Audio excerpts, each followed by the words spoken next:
इस क्लास का हर एक क्वेश्चन ऐसा बनाया गया है जैसे लगने वाला है कि दिल्ली पुलिस के एग्जाम में छपने वाला है। ऐसे क्वेश्चन प्यारे बच्चों एग्जाम में कभी कभार पांव तले जमीन खिसका देते हैं। चाहे कोई भी क्वेश्चन पढ़ रहे हो उसके चारों ऑप्शन का एनालिसिस करना सीख लो, आपके सारे चीजें आसान हो जाएगी। 39 एग्जाम के पॉइंट ऑफ व्यू से बहुत अच्छा क्वेश्चन है। Equal pay for equal work, ये 5 पढ़ लो, काम हो जाएगा पॉलिटिकल, बढ़िया नंबर ले आएगा। ऐसे क्वेश्चन है ना, बच्चा सोचता है कि यार ना पॉलिटी में पढ़े, ना हिस्ट्री में पढ़ा, ना स्टैटिक जीके, कहाँ से पूछ लिया जाए। कोई भी व्यक्ति और उससे संबंधित जो वाद्य यंत्र है या वो किस चीज का वादक है, ये मैंने पूछा ही पूछा, क्योंकि एग्जाम में ऐसा क्वेश्चन आएगा ही आएगा फिक्स। नोंगनो, क्रेम और लाहो निम्न में से किस राज्य के लोकप्रिय नृत्य हैं? सबसे पहले जनगणना हुई थी 1875। किसके जमाने में? लॉर्ड मेयो के जमाने। किस शहर में जनगणना की थी? इलाहाबाद के अंदर। एग्जाम में 2011 की जनगणना के सारे आंकड़े आप लोगों को पढ़ के जाने, एग्जाम में बहुत ज्यादा इंपॉर्टेंट रहने वाले हैं इसके सारे आंकड़े। बिरसा मुंडा हॉकी स्टेडियम दुनिया के सबसे बड़े हॉकी स्टेडियम में से एक है, जो कहाँ पे? ओडिशा में। जय हिंद दोस्तों, स्वागत है एक बार फिर से आप सभी का ज्ञान विहार के इस डिजिटल प्लेटफॉर्म पे।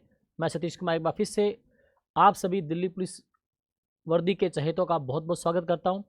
प्यारे बच्चों, हमारी टॉप 20 जो क्वेश्चंस की जो क्लास है, जिसके माध्यम से आप लोग टॉप 20 नहीं लगभग 50 से 60 क्वेश्चंस तैयार करके जाते हो एक ही क्लास के माध्यम से।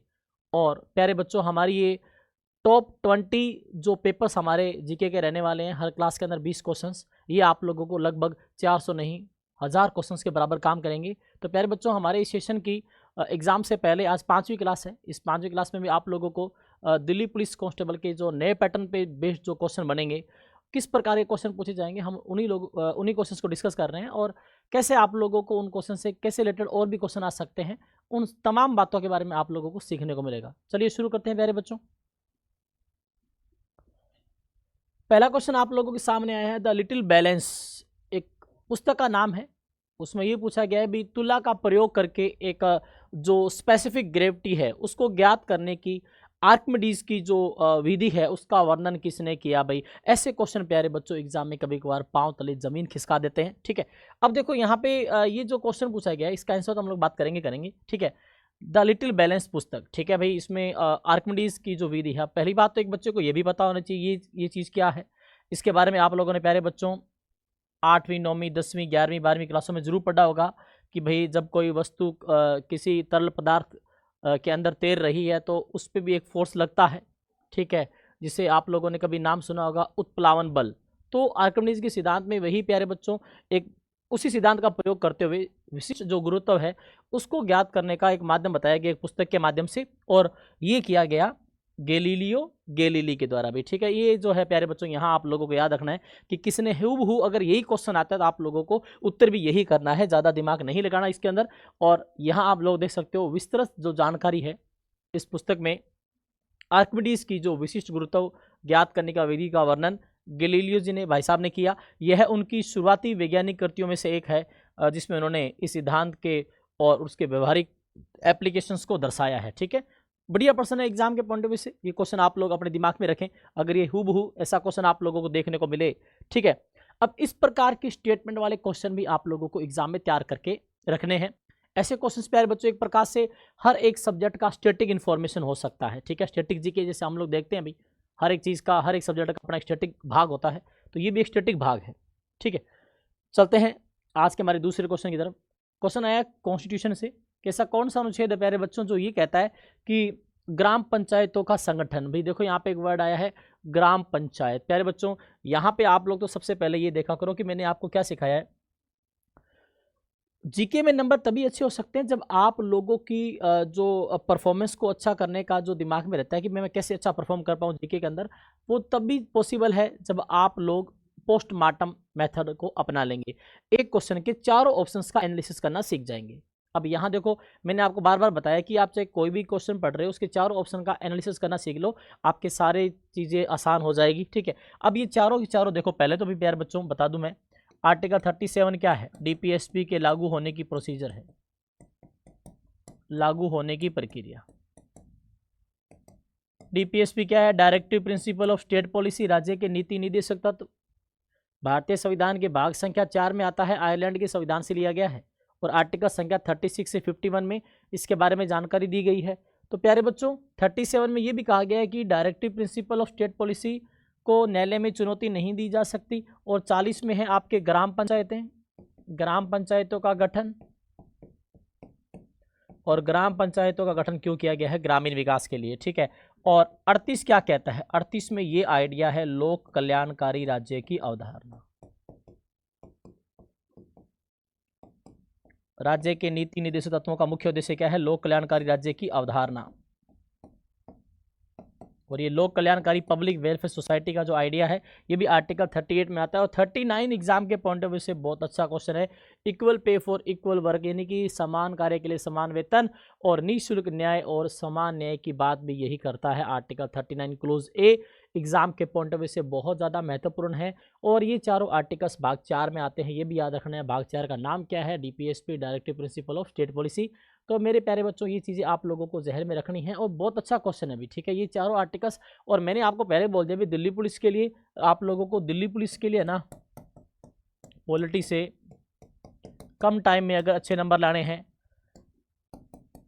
भाग 3 पढ़ के जाओ डिटेल में, 4 पढ़ के जाओ डिटेल में, 4A और संविधान संशोधन देख के जाओ, और लास्ट संविधान के सोर्सेस पढ़ के जाओ, बस काम हो जाएगा भाई।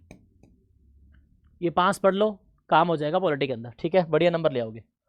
हाँ, ये देखो भाई एक्स्ट्रा इन्फॉर्मेशन जो आर्टिकल 40 है ग्राम पंचायतों के संगठन से संबंधित है। यह अनुच्छेद राज्य को ग्राम पंचायतों को संगठित करने के लिए कदम उठाने और उन्हें स्वशासन की इकाइयों के रूप में कार्य करने के लिए आवश्यक शक्तियां और अधिकार प्रदान करने का भाई निर्देश देता है। तो ये प्रोवाइड करवाता है, ठीक है, special powers and rights for self governance, ठीक है।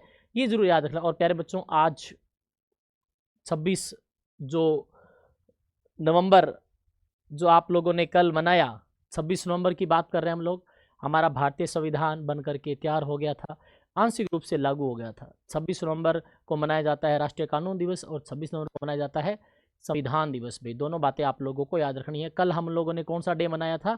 26 नवंबर, जो राष्ट्रीय कानून दिवस है, संविधान हमारा लागू हुआ था। संविधान प्यारे बच्चों एक दीपक की तरह है जो एक देश को अंधेरे से रोशनी की ओर लेके जाने का काम करता है, ठीक है। अगला क्वेश्चन डांस से आया है भी। देखो, फुगड़ी नृत्य आमतौर पे निम्न में से किस त्योहार के दौरान किया जाता है? प्यारे बच्चों अब देखो, दीपावली, होली, नवरात्रि, गणेश चतुर्थी। अब यहाँ आप लोगों को एक जो नृत्य दे रखा है उसी प्रकार से स्पेसिफिक अलग अलग फेस्टिवल पे कौन कौन से और अलग अलग राज्यों में कौन कौन से प्यारे बच्चों डांसेस किए जा सकते हैं, तो ये आप लोगों को कवर करके रखना है। तो यहाँ प्यारे बच्चों गणेश चतुर्थी के दौरान ये जो फुगड़ी नृत्य है ये आमतौर पे किया जाता है। और प्यारे बच्चों बात करें कि ये कहाँ पे फेमस है, गोवा और महाराष्ट्र के कोंकण क्षेत्र में महिलाओं के द्वारा किया जाने वाला एक लोक नृत्य है जो गणेश चतुर्थी के पे किया जाता है। यह त्योहारों और अन्य धार्मिक अवसरों जैसे व्रत और ढालों जैसे नृत्य के अंत में भी किया जाता है। अगर हम लोग बात करें गणेश फेस्टिवल की प्यारे बच्चों, 1893 में बम्बई में गणेश फेस्टिवल की शुरुआत की गई थी बाल गंगाधर जी तिलक के द्वारा, ठीक है। बाल गंगाधर तिलक जिन्होंने ये कहा था कि स्वराज मेरा जन्मसिद्ध अधिकार है और मैं इसे लेके रहूंगा, ठीक है प्यारे बच्चों। बाल गंगाधर तिलक ने ही शिवाजी फेस्टिवल की शुरुआत की थी महाराष्ट्र के अंदर। और सेम यही आप लोगों ने जो देखा फुगड़ी नृत्य गणेश चतुर्थी के अवसर पे किया जाता है और गणेश फेस्टिवल महाराष्ट्र का वैसे ही फेमस है, ठीक है। अगला क्वेश्चन है मेसो जो फियर है जिसको आप लोग मेसोफियर बोलते हो, मध्य मंडल। भाई आप लोग सभी जानते हो सौर मंडल होता है, समताप मंडल होता है, मध्य मंडल होता है, आयन मंडल होता है, ठीक है, बरी मंडल होता है। ये जो हमारे जो एटमॉस्फेयर में जो पाई जाने वाली अलग अलग लेयर्स है उनकी जो सीमाएं हैं, जो किलोमीटर में जो ऊंचाई पे है, ठीक है, उसकी सीमा की बात कर रहे प्यारे बच्चों। ये 50 से 85 किलोमीटर अप्रोक्सीमेट आप लोगों को देखने को मिलेगी। ऐसे क्वेश्चन एग्जाम में बार बार आते हैं, ठीक है। आप लोगों को सौर मंडल, समताप मंडल, ठीक है, उन सब की देखो भाई प्यारे बच्चों, सौर मंडल की बात करें तो सौर मंडल धरती से 6 किलोमीटर से लेकर 20 किलोमीटर की ऊंचाई तक देखने को मिलेगी। और उसके बाद अगर बात करें जो आपकी स्ट्रेटोस्फेयर है वो 50 किलोमीटर तक जाएगी। उसके बाद आता है मध्य मंडल, ठीक है, पृथ्वी के वायुमंडल की एक परत है जो लगभग 50 किलोमीटर की ऊंचाई से शुरू होती है और लगभग 80 से 85 किलोमीटर तक फैली हुई है। यह समताप मंडल के ऊपर और ताप मंडल के नीचे स्थित होती है भाई, ठीक है। ये जरूर आप लोग याद रख लेना प्यारे बच्चों, एग्जाम के पॉइंट ऑफ व्यू से ये परतें भी पढ़ के जाएं।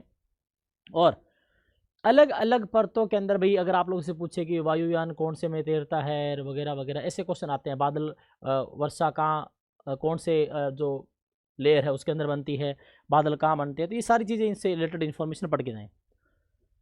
अगला क्वेश्चन बहुत बढ़िया क्वेश्चन है प्यारे बच्चों, पूछ रहा है कि भारत में यंग मेंस क्रिश्चियंस एसोसिएशन, ठीक है, YMCA ने पहली बार बास्केटबॉल की शुरुआत कहाँ से की थी? भी प्यारे बच्चों बहुत बढ़िया क्वेश्चन है। ऐसे क्वेश्चन है ना, बच्चा सोचता है कि यार ना पॉलिटी में पढ़े, ना हिस्ट्री में पढ़ा, ना स्टैटिक जीके, कहाँ से पूछ लिया क्वेश्चन। प्यारे बच्चों जीके का अंत नहीं है भाई प्यारे बच्चों, एक सागर है, उस सागर में से 50 मोती चुनने हैं, यानी कि 50 क्वेश्चन आप लोगों को चुनने हैं, ठीक है। और प्यारे बच्चों अगर 50 में से 30, 32, 40 तक भी पहुंच गए ना, तो आप लोग 100% आपका जो चयन है वो सुनिश्चित हो जाएगा। क्वेश्चन आया बास्केटबॉल। पहली बात तो आप लोग ध्यान देना भी, बास्केटबॉल में खिलाड़ी कितने होते हैं, ठीक है। एक बच्चे को तो ये पता होना चाहिए। सबसे पहले खिलाड़ियों की संख्या होती है 5, ठीक है। और जो बच्चे राजस्थान से देख रहे हैं उन्हें बताना चाहूँगा कि राजस्थान का राज्य खेल भी बास्केटबॉल है। पूछ ले कि भी कौन से राज्य का स्टेट गेम बास्केटबॉल है? राजस्थान का स्टेट गेम है भाई, ठीक है, राजस्थान का स्टेट गेम है, ठीक है प्यारे बच्चों। तो कलकत्ता से प्यारे बच्चों ये जो क्रिश्चियन एसोसिएशन की स्थापना हुई थी, ठीक है, शुरुआत की गई बास्केटबॉल कंपटीशन की, और इस खेल को 20वीं सदी की शुरुआत में भारत में पेश किया गया था, ठीक है। कलकत्ता के अंदर यंग मेंस क्रिश्चियन एसोसिएशन, जिसका संबंध किससे है? बास्केटबॉल से। और अलग अलग जो खेल है उनमें खिलाड़ियों की संख्या आप लोगों को पता होनी चाहिए। मैंने पहले ही आप लोगों को बताया कि भाई क्रिकेट, फुटबॉल, हॉकी प्यारे बच्चों, उसके अलावा टेनिस, टेबल टेनिस और badminton, polo, water polo, and उसके अलावा आपका ये जो बेसबॉल है, खो खो है, कबड्डी है, रग्बी फुटबॉल है, ठीक है। ये जो 13 से 15 जो मेजर गेम है, इनमें खिलाड़ियों की संख्या आप लोगों को पता होनी चाहिए। इनमें जो मेजर जैसे हॉकी है, फुटबॉल है, क्रिकेट है और बैडमिंटन है, इनसे संबंधित जो ट्रॉफीज़ है वो भी आप लोग एग्ज़ाम में पढ़ के जाएँ। एग्ज़ाम में यहीं से प्रश्न बनेगा, ठीक है। मैं आपको कह रहा हूँ, आप इस चीज़ को सीरियसली लेवें, ठीक है। जो बात आपको बताई जा रही है आप उसको थोड़ा सीरियसली लेकर के उस पर काम करें भी, ठीक है। आपको बहुत फ़ायदा होगा, अच्छा हो जाएगा आपका स्टैटिक जीके, क्योंकि स्टैटिक जीके और करंट अफेयर पे बच्चे कम ध्यान देते हैं, तो दोनों चीज़ें आप लोगों के लिए बहुत ज़्यादा कारगर साबित होने वाली है, ठीक है। बढ़िया क्वेश्चन आया है, देखो भाई इकोनॉमिक से 1991 के अंदर भी प्यारे बच्चों जो आर्थिक नई जो पॉलिसीज़ लागू हुई, LPG system, liberalization, privatization and globalization, ठीक है। यहाँ हम बात कर रहे हैं उदारीकरण, वैश्वीकरण की, ठीक है, और जो उसके अलावा निजीकरण जो है, ठीक है। ये 1991 में नई आर्थिक नीतियों, न्यू इकोनॉमिक पॉलिसीज़ के तहत, ठीक है, न्यू इकोनॉमिक पॉलिसीज़ के तहत ये डबल बार आया है प्यारे बच्चों, इसको नेगलेक्ट करें, ठीक है। नई आर्थिक नीतियों की बात करें, उसके तहत उदारीकरण के बाद निम्नलिखित में से क्या नहीं हुआ है? अब बताओ, ऐसा क्वेश्चन पढ़ने वाला बच्चे को एक तो यहाँ देखना भी क्या नहीं हुआ। बात कर लेते हैं, वर्ल्ड व्यापार में निर्यात के अंदर भारत की हिस्सेदारी में वृद्धि हुई है, बिल्कुल हुई भाई, ठीक है, ये बात सही है। और डायरेक्ट जो फॉरेन जो इन्वेस्टमेंट है उससे, उसके अंदर भी वृद्धि हुई है, बिल्कुल इंक्रीज हुआ उसके अंदर। और भारत के सकल घरेलू उत्पाद में कृषि की हिस्सेदारी में भारी वृद्धि हुई, ये नहीं है भाई, ठीक है। जो GDP है उसके अंदर एग्रीकल्चर की जो हिस्सेदारी है उसमें थोड़ी कहीं ना कहीं कमी देखने को मिली, तो और भारत के विदेशी मुद्रा भंडार में उल्लेखनीय वृद्धि हुई, ठीक है। तो यहाँ क्या नहीं हुआ, तो भाई यहाँ उत्तर हो जाएगा C, ठीक है, ये C आंसर हो जाएगा। बढ़िया, एग्जाम के पॉइंट ऑफ व्यू से इस क्वेश्चन को आप लोग दिमाग में रखें, ऐसे क्वेश्चन एग्जाम में आते हैं। यहाँ विस्तृत जानकारी आप लोग देख सकते हो। भारतीय अर्थव्यवस्था में महत्वपूर्ण बदलाव देखे, कृषि क्षेत्र में GDP की हिस्सेदारी में बदलाव में वास्तविक गिरावट आई, ये देखो गिरावट आई थी, इंक्रीज नहीं हुआ, ठीक है, भारी वृद्धि नहीं हुई। नेशनल जो इकोनॉमिक जो न्यू इकोनॉमिक जो पॉलिसीज़ ने सेवा और औद्योगिक क्षेत्रों के विकास को प्रोत्साहित किया था। इसने क्या किया था भी, जो सर्विस और इंडस्ट्री जो सेक्टर है उसके डेवलपमेंट को प्रमोट किया, जिससे जो कृषि का सापेक्ष महत्व कम हो गया, ठीक है। ये भाई बढ़िया क्वेश्चन है, आप लोग इसको ज़रूर अच्छे तरीके से प्यारे बच्चों नोट करना इस क्वेश्चन को। ये लो भाई, एक और फेमस पर्सनालिटी और उससे संबंधित एक इंस्ट्रूमेंट पूछा जा रहा है आप लोगों से, ठीक है।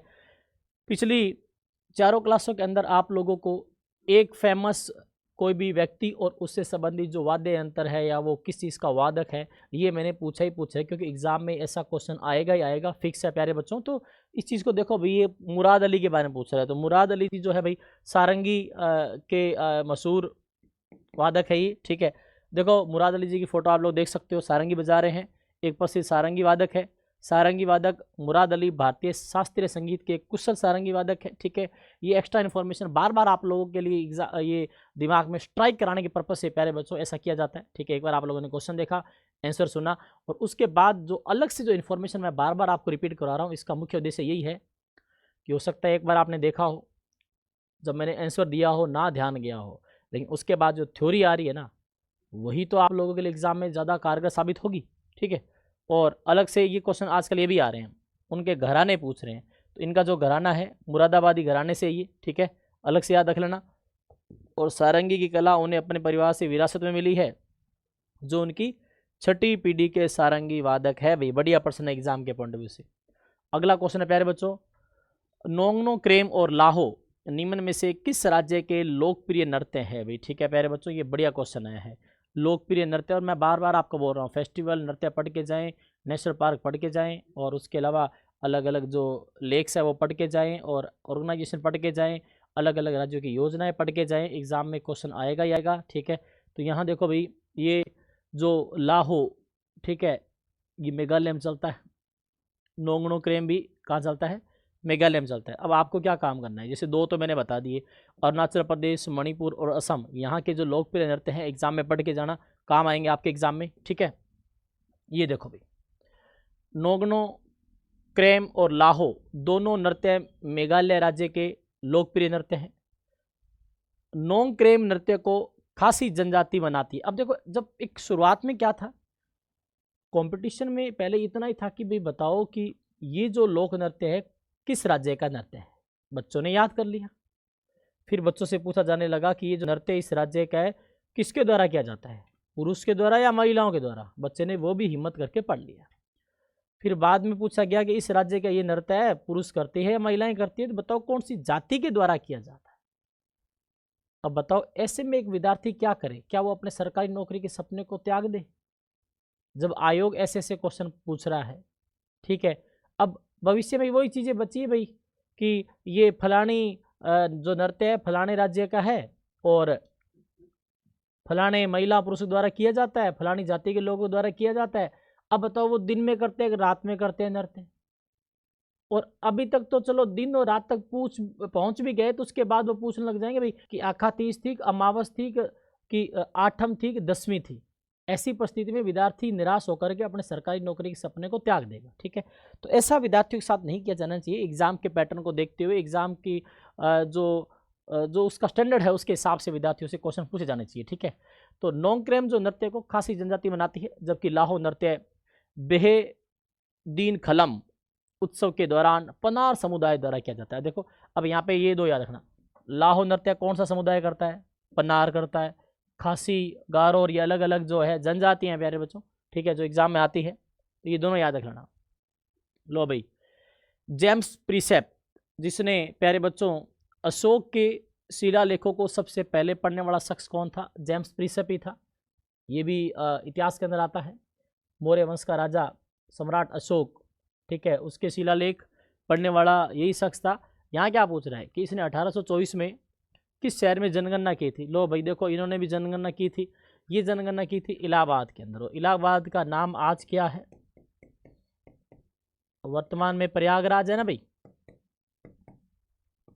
ठीक है, वर्तमान में प्रयागराज है। और प्यारे बच्चों अगर बात करें जनगणना की, तो ये तो साधारण क्वेश्चन है भी, चलो इन्होंने इलाहाबाद में की थी, ठीक है, लेकिन जनगणना से संबंधित जो मुद्दा है मुख्य रूप से, सबसे पहले जनगणना हुई थी 1872 में। ठीक है, किसके ज़माने में, लॉर्ड मेयो के ज़माने में।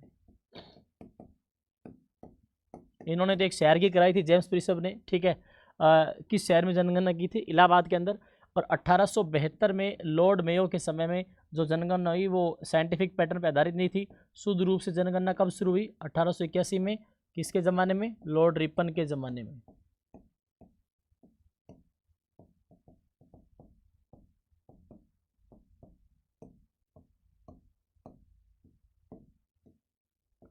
नियमित जनगणना हुई थी।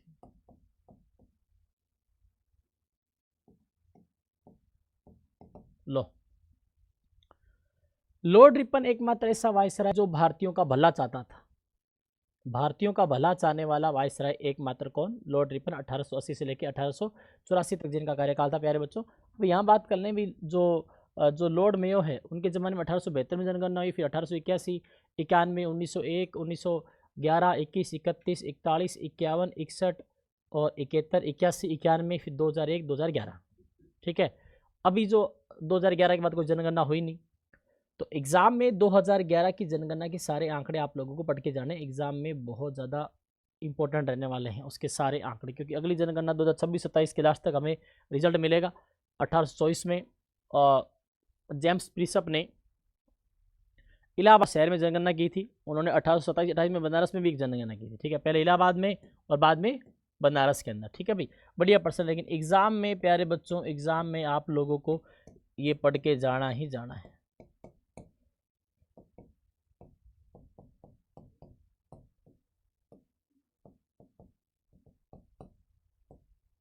2011 की जनगणना के आंकड़े पढ़ के जाएं, ठीक है। 10 नंबर क्वेश्चन है प्यारे बच्चों, भूविज्ञान की वह शाखा क्या कहलाती है जो यह पता लगाती है कि पृथ्वी के आंतरिक भाग में बलों की प्रतिक्रिया में शैलों में किस प्रकार का परिवर्तन होता है। भाई बहुत बढ़िया प्रश्न है, ठीक है। 4 नाम दिए गए हैं, बुनियादी भूविज्ञान, शैल भूविज्ञान, पर्वत माउंटेन एंड स्ट्रक्चरल जो जियोलॉजिकल जो साइंस है, ठीक है। यहाँ देखो भाई, आंतरिक भाग में बलों की प्रतिक्रिया संरचनात्मक भूविज्ञान होता है। क्या होता है? संरचनात्मक भूविज्ञान, ठीक है प्यारे बच्चों। भूविज्ञान की एक ऐसी शाखा है ये संरचनात्मक भूविज्ञान, जिसे यह पता लगता है कि पृथ्वी के आंतरिक भाग में बलों की प्रतिक्रिया में ये सेलों में परिवर्तन देखने को मिलता है, ठीक है। यहाँ आप लोग देख सकते हो, ये अलग अलग जो क्रस्ट है उसकी थिकनेस, एटमॉस्फेयर और आउटर कोर यहाँ आप लोगों को स्पष्ट तरीके से ना दिखाई देगा, ठीक है। ये अलग अलग हाइट्स के हिसाब से है, 6378 किलोमीटर। उसके बाद ये कोर मेंटल, ठीक है, इनर कोर है, आउटर कोर है, फिर मेंटल है, फिर ठीक है। तो प्यारे बच्चों, ये जो स्ट्रक्चर है धरती की, तो उसके अंदर संरचनात्मक भूविज्ञान क्या होगा, जो अभी हम लोगों ने डिस्कस किया कि पृथ्वी के आंतरिक भाग में बलों की प्रतिक्रिया में सेलों में एक परिवर्तन होता है, तो उसका अध्ययन ये कहलाता है।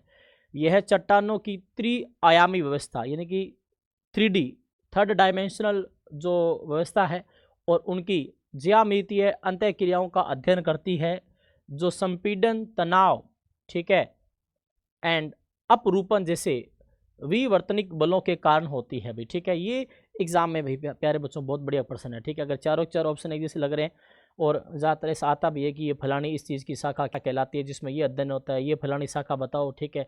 जिसमें कभी कभार तो स्टैटिक जो साइंस है उसमें ये भी क्वेश्चन आता है कि बताओ इकोलॉजी किसका अध्ययन है, ठीक है, और सिस्मोग्राफ से किसका अध्ययन किया जाता है। तो ये वेरियस टाइप्स जो इंस्ट्रूमेंट्स हैं और उनके जो यूजेज हैं ना वो भी पढ़ के जाएँ, और वेरियस टाइप्स जो ब्रांचेज हैं, शाखाएं, वो भी पढ़ के जाएँ, एग्जाम में बहुत काम आएगी, ठीक है।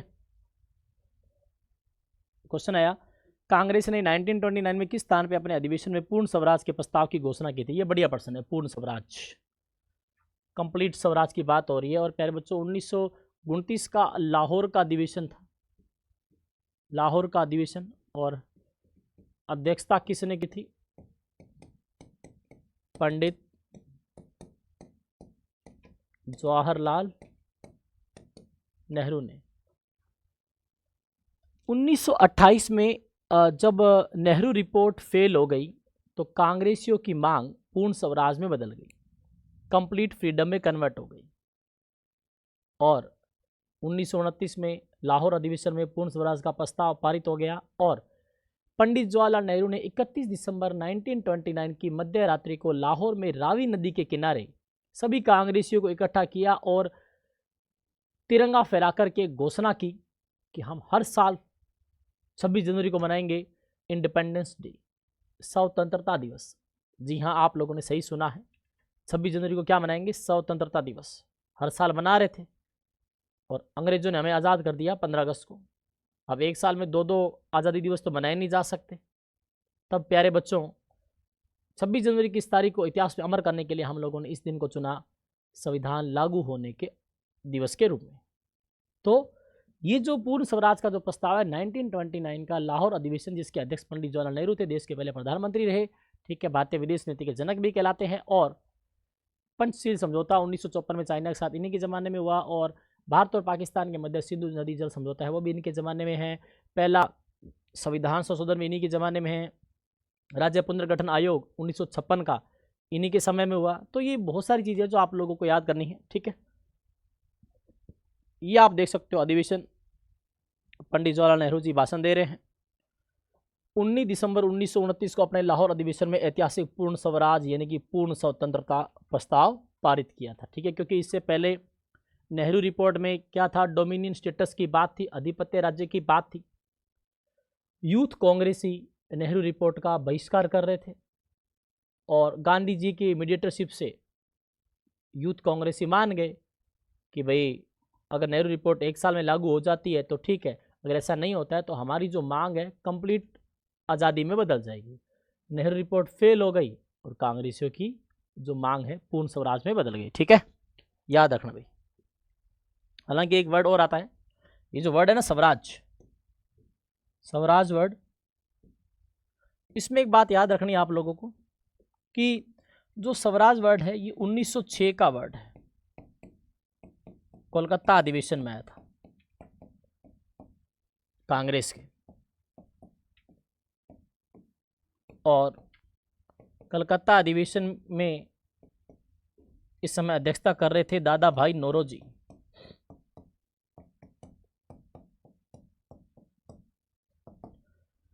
तीन बातें याद रखनी है स्वराज के बारे में।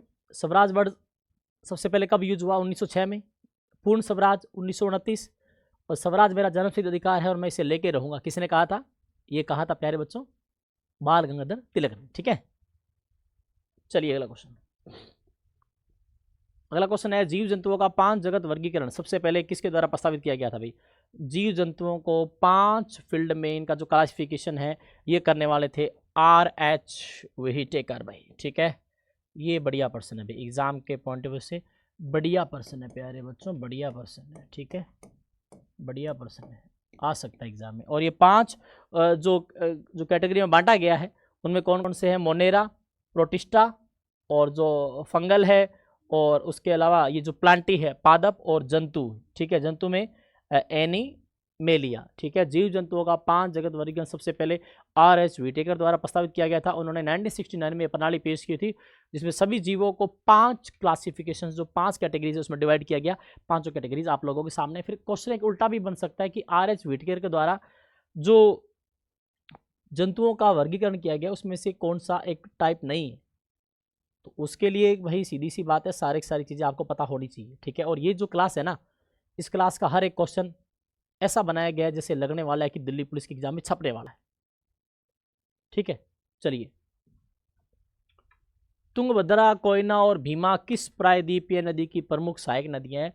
अगर आप लोगों ने क्लास नंबर 4 देखी होगी तो उसमें प्यारे बच्चों खारे पानी की झीलें और मीठे पानी की झीलें जो मैंने आप लोगों को बताया था, कौन सी झील कौन से राज्य में है और कहाँ से निकलती है, नदियों का उद्गम स्थल और नदियों के किनारे कौन कौन से प्यारे बच्चों जो शहर बसे हुए हैं उनके उपनाम, और कौन सी नदी कहाँ से निकलती है और किसमें किसकी सहायक नदी है, ये सारी नदियों को लेकर के पूरा जो नदी का जो सिस्टम है भारत का वो पढ़ के जाएं। ठीक है, जरूर काम आएगा। और यहाँ पे देखो ये सब नदियाँ तुंगभद्रा, कोयना, ये भीमा, ये सब कृष्णा की है। ठीक है, और कृष्णा नदी की विस्तृत जानकारी के बारे में देखो तो यहाँ आप लोग देख सकते हो, ये इसकी सहायक जो नदियाँ हैं। ठीक है, तुंगभद्रा एंड कोयना और भीमा। ठीक है, ये देख सकते हो कोयना एंड ये, उसके अलावा जो हम बात कर रहे हैं कृष्णा नदी प्रायद्वीपीय भारत की सबसे महत्वपूर्ण नदियों में से एक है। और ये कहाँ कहाँ बहती है, महाराष्ट्र, कर्नाटका, तेलंगाना और आंध्र प्रदेश से होकर गुजरती है। इसकी लंबाई की बात करें ना भाई तो आप लोग लंबाई याद रखें, 1400 किलोमीटर की लंबाई है, 1400 किलोमीटर की लंबाई है कृष्णा नदी की। ठीक है, कृष्णा नदी की लंबाई कितनी है, लेंथ कितनी है, 1400 किलोमीटर। ठीक है, ये आप देख सकते हो भाई इस नदी का पूरा ये जो कवर कर रही है। ठीक है, तो यहाँ आप लोगों को पता होना चाहिए। ठीक है, ये आप लोग देख सकते हो भीमा, मांजरा, और ये इसकी सहायक नदियाँ हैं। ठीक है, अगला क्वेश्चन है कौन से अमेरिकी टेनिस खिलाड़ी ने ओपन एंड ऑटोबायोग्राफी। भी देखो हर क्लास के अंदर एक किताब आ रही है, एक क्वेश्चन जो बुक से संबंधित आया है उस बुक में क्या है और बुक किससे संबंधित है प्यारे बच्चों। ये तो कोई सामाजिक अच्छी किताब होता तो बताए भी हाँ भी है, ठीक है भाई ये इससे संबंधित है। नॉर्मल अगर कोई किताब आ रही है तो हमें उसको खरीद के पढ़ने की आवश्यकता नहीं है, बस उसका ऑथर याद करना है। एग्जाम में कम से कम 300-400 किताबें आप लोग पढ़ के जाए, हिस्ट्री और पॉलिटिकल और स्पोर्ट्स पर्सन जो है, पॉलिटिकल जो लोग हैं उनसे संबंधित किताब और उसका लेकर जरूर पढ़ के जाए, क्वेश्चन आता ही आता है। और ये जो क्वेश्चन है ना भाई देखो ऐसे क्वेश्चन बच्चा नहीं कर पाता। ठीक है, ये आंद्रे अगासी की किताब है। ठीक है, ओपन एंड ऑटोबायोग्राफी। ठीक है, सी ऑप्शन हो जाएगा। और देखो भाई, ये ऐसी किताब है ओपन एंड ऑटोबायोग्राफी, ठीक है। ये अमेरिकी टेनिस खिलाड़ी है। अब यहाँ से क्वेश्चन क्या बना, आंद्रे अगासी का संबंध किस खेल से है, टेनिस से है। और टेनिस में खिलाड़ियों की संख्या कितनी होती है, 1 या 2, ठीक है। और प्यारे बच्चों, उसके अलावा टेनिस में आप लोग सभी जानते हो जो बड़े लेवल के जो टूर्नामेंट है उनमें ग्रैंड स्लैम होता है, ऑस्ट्रेलियन ओपन है, फ्रेंच ओपन है, विंबलडन ओपन है, यूएस ओपन है। तो ये अलग अलग जो टूर्नामेंट है ना, ये आप लोगों को पता होना चाहिए, और खिलाड़ियों की जो संबंध है उस खेल से वो भी पता होना चाहिए। यह पुस्तक उनके पेशेवर टेनिस करियर के अनुभवों पर आधारित है, ठीक है। अगला क्वेश्चन आया, भारतीय संविधान के अनुसार निम्न में से कौन सा एक स्वतंत्र संवैधानिक निकाय नहीं है। देखो भाई, यूपीएससी संघ लोक सेवा आयोग संवैधानिक निकाय है, राज्य लोक सेवा आयोग बिल्कुल संवैधानिक निकाय है, election commission of India article 324 से 329, ठीक है, ये भी संवैधानिक निकाय है। ये नीति आयोग, भाई प्यारे बच्चों, नीति आयोग का प्राचीन नाम था योजना आयोग। योजना आयोग 1950 से बन गया था। योजना आयोग के पहले अध्यक्ष थे पंडित जवाहरलाल नेहरू। योजना आयोग का नाम 2014 में 17 अगस्त के दिन नीति आयोग कर दिया गया। National institute for transforming India 2014 में नाम चेंज हुआ, और 1 जनवरी 2015 से नीति आयोग ने काम करना शुरू कर दिया। नीति आयोग का अध्यक्ष देश का पीएम होता है हमेशा, और इसका काम क्या है, देश के लिए विकास के लिए रणनीति बनाना। इसे थिंक टैंक ऑफ इंडिया कहा जाता है। इसमें एक उपाध्यक्ष भी होता है, एक सीईओ भी होता है भी, ठीक है। सुमन बेरी और BVR सुब्रमण्यम इसके सीईओ और उपाध्यक्ष है, ठीक है। तो यहाँ आप लोगों को ये भी चीज़ याद रखनी है, और इसमें सभी राज्यों के जो सीएम होते हैं वो इसके मेंबर होते हैं, ठीक है। और पूरा नाम national institute for transforming India, ठीक है, नीति आयोग, ठीक है। यहाँ देख सकते हो नीति आयोग केंद्र सरकार द्वारा 1 जनवरी 2015 को इसकी कार्यकारी जो संकल्प जो रेजोल्यूशन के माध्यम से की गई, न कि संविधान के किसी प्रावधान के अनुसार या संसद के किसी अधिनियम द्वारा, इसलिए यह एक स्वतंत्र संवैधानिक निकाय नहीं, ठीक है। लो भाई, निम्न में से किस वर्ष में सुभाष चंद्र बोस को भारतीय स्वतंत्रता लीग, इंडियन इंडिपेंडेंस लीग के अध्यक्ष के रूप में नियुक्त किया गया था। प्यारे बच्चों, ये है 1943 में सुभाष चंद्र बोस, ठीक है। सुभाष चंद्र बोस प्यारे बच्चों 23 जनवरी 1897 में इनका जो जन्म हुआ, ठीक है। इन्हें 1943 में प्यारे बच्चों भारतीय स्वतंत्रता लीग का अध्यक्ष बनाया गया, ठीक है। और 18 अगस्त 1945 को इनके मृत्यु दिवस के रूप में माना जाता है, ठीक है। यहाँ देखो, सुभाष चंद्र बोस ने ये अध्यक्ष नियुक्त किया गया था प्यारे बच्चों 1943 में। यह नियुक्ति कहाँ हुई थी, सिंगापुर में। और प्यारे बच्चों, दिल्ली चलो का नारा 1942 के भारत छोड़ो आंदोलन के दौरान भारत की आज़ादी में जो आंदोलन चल रहा था उसको सपोर्ट करने के लिए सिंगापुर से किसने दिया था, सुभाष चंद्र बोस ने। दिल्ली चलो का नारा किसने दिया, सुभाष चंद्र बोस ने। और प्यारे बच्चों, और इसी के बाद उन्हें आज़ाद हिंद फौज की कमान संभाली थी, ठीक है, ये याद रखना, आज़ाद हिंद फौज की कमान संभाली थी। और इनकी जो एक फेमस लाइन है जो अगर आप लोग देख पा रहे हो, ठीक है, यहाँ देखो भाई, सुबह से पहले अंधेरी घड़ी अवश्य आती है। सुबह से पहले अंधेरी जो घड़ी है अवश्य आती है, बहादुर बनो और संघर्ष जारी रखो क्योंकि स्वतंत्रता निकट है। ये स्टेटमेंट दिया था इन्होंने, ठीक है, आज़ादी से इस समय जब इन्होंने ये कमान संभाली थी अपनी सेना को, ठीक है। तो ये जरूर आप लोग याद रखें, सुबह से पहले अंधेरी घड़ी अवश्य आती है, बहादुर बनो और संघर्ष जारी रखो क्योंकि स्वतंत्रता निकट है, तुम मुझे खून दो मैं तुम्हें आज़ादी दूंगा। बहुत सारे फेमस उस समय के जो नारे थे अलग अलग नेताओं के, आप लोगों को पढ़ के जाना भी, ठीक है। हाँ, किस राज्य से लोकसभा में अनुसूचित जनजाति की सीटें सबसे अधिक है, ठीक है। ST पूछ रहा है भाई, शेड्यूल्ड ट्राइब की सीटें पूछ रहा है प्यारे बच्चों, शेड्यूल्ड ट्राइब, ठीक है। लोकसभा के अंदर ST की प्यारे बच्चों सबसे ज़्यादा सीटें 6, ठीक है। मध्य प्रदेश से, मध्य प्रदेश में टोटल कितनी है, 29 सीटें हैं लोकसभा की, 29 में से 6 यहाँ पे हैं। अगर हम बात करें लोकसभा में टोटल SC की सीटें हैं 84, ST की सीटें हैं 47, दोनों को जोड़ो तो कितना बन जाएगा भाई 131, ठीक है। तो टोटल 131 सीटें अनुसूचित जो जाति है शेड्यूल्ड कास्ट और शेड्यूल्ड ट्राइब ST, ठीक है। तो यहाँ आप लोगों को याद रखना है दोनों की सीटों की संख्या SC ST total Madhya Pradesh से टोटल 29 है, उसमें 6 हैं, ठीक है। तो सबसे ज़्यादा सीट वाला राज्य कौन सा है? मध्य प्रदेश, 6 सीटें। और लोकसभा के अंदर ये जो बाकी राज्य हैं उसमें एससी में सबसे ज़्यादा यूपी टॉपर है, 17 सीटें 80 में से, ठीक है। और लोकसभा की सीटें जनसंख्या पर आधारित है। और सबसे ज़्यादा लोकसभा की सीटों की बात करें, यूपी 80, महाराष्ट्र 48, पश्चिम बंगाल 42, बिहार 40, तमिलनाडु 39 और एमपी 29 और 28 कर्नाटका, 26 गुजरात, 25 राजस्थान, 25 आंध्र प्रदेश, 21 ओडिशा, 20 केरला, 17 तेलंगाना, 14 असम, 14 झारखंड, 13 पंजाब, 11 छत्तीसगढ़, 10 हरियाणा, 5 उत्तराखंड, 4 आपका हिमाचल प्रदेश, और उसके अलावा भाई 2 गोवा, अरुणाचल 2, त्रिपुरा 2, मेघालय 2, मणिपुर 2, मिजोरम, सिक्किम, नागालैंड 1-1, दिल्ली 7, जम्मू कश्मीर 5, दादरा व नागर हवेली दमन दीव 2, अंडमान निकोबार 1, और उसके अलावा लद्दाख, चंडीगढ़, लक्षद्वीप, पुदुचेरी, इन सब में 1-1, ठीक है। ये हिंदुस्तान की 543 सीट्स है, ठीक है। अगला क्वेश्चन है, बिरसा मुंडा हॉकी स्टेडियम कहाँ पे है? भाई बिरसा मुंडा जो हॉकी स्टेडियम है, प्यारे बच्चों, सबसे पहले बड़ी बात करेंगे हम लोग इस शख्स के बारे में, ठीक है। आदिवासियों का भगवान, इन्हें क्या कहा जाता है? आदिवासियों का भगवान कहा जाता है। 1899 का मुंडा विद्रोह भाई फेमस।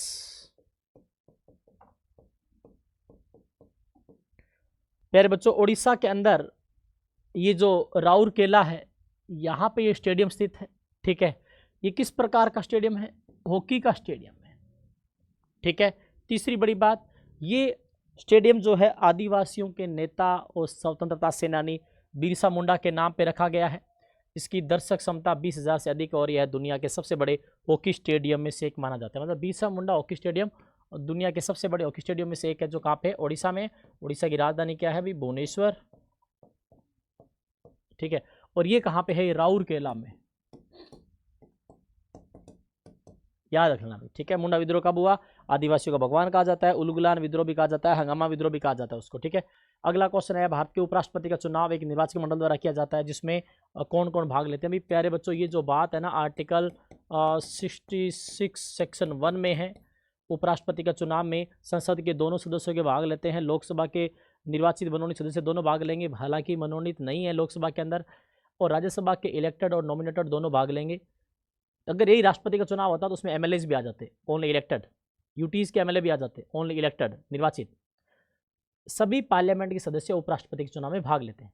उपराष्ट्रपति का चुनाव 20 प्रस्तावक, 20 अनुमोदक की शर्त याद रखें, ठीक है, for the candidate of vice president.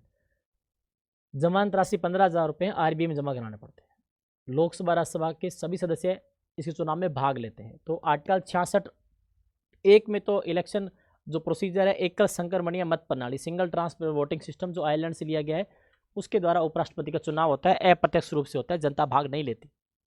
66(2) में है कि उपराष्ट्रपति संसद या विधानमंडल का सदस्य नहीं हो सकता। 66(3) में है उपराष्ट्रपति की योग्यता। योग्यता क्या कहती है? भारत का नागरिक हो, 35 साल की उम्र कंप्लीट कर चुका हो, लाभ के पद पे ना हो, राज्यसभा का सदस्य बनने की योग्यता रखता हो, ठीक है भाई। ये सारी बातें आप लोग कवर कर चुके हो, ठीक है। 20 नंबर क्वेश्चन, भगवान शिव को समर्पित नवाला का धन्यवाद महोत्सव। वाह भाई, देखो, नवाला का धन्यवाद महोत्सव मुख्य रूप से हिमाचल प्रदेश के किस शहर में मनाया जाता है? भगवान शिव जी के लिए प्यारे बच्चों कांगड़ा नामक जगह याद रखना, बहुत फेमस है, ठीक है। कांगड़ा जो शहर है हिमाचल प्रदेश का, वहाँ पे शिव भगवान को समर्पित एक फेस्टिवल है, नवाला का धन्यवाद। तो ये प्यारे बच्चों आज की टॉप 20 जो बेहतरीन प्रश्नों की सीरीज थी जो आप लोगों ने कवर की। ये प्यारे बच्चों एक 40 से 42 मिनट की जो भी हमारी क्लास रहती है ना, टॉप 20 जो सीरीज है, ठीक है। टॉप 20 मतलब हर एक क्लास के अंदर 20 क्वेश्चन आएंगे, टोटल 20 क्लासें रहेगी। उसके बाद आएगी महा मैराथन क्लासेस आपके दिल्ली पुलिस के एग्जाम से पहले। तो जो बच्चा सीरियस है, अच्छे तरीके से नोट्स बनाओ, पढ़ाई करो। मिलते हैं अगली क्लास में। जय हिंद, जय भारत।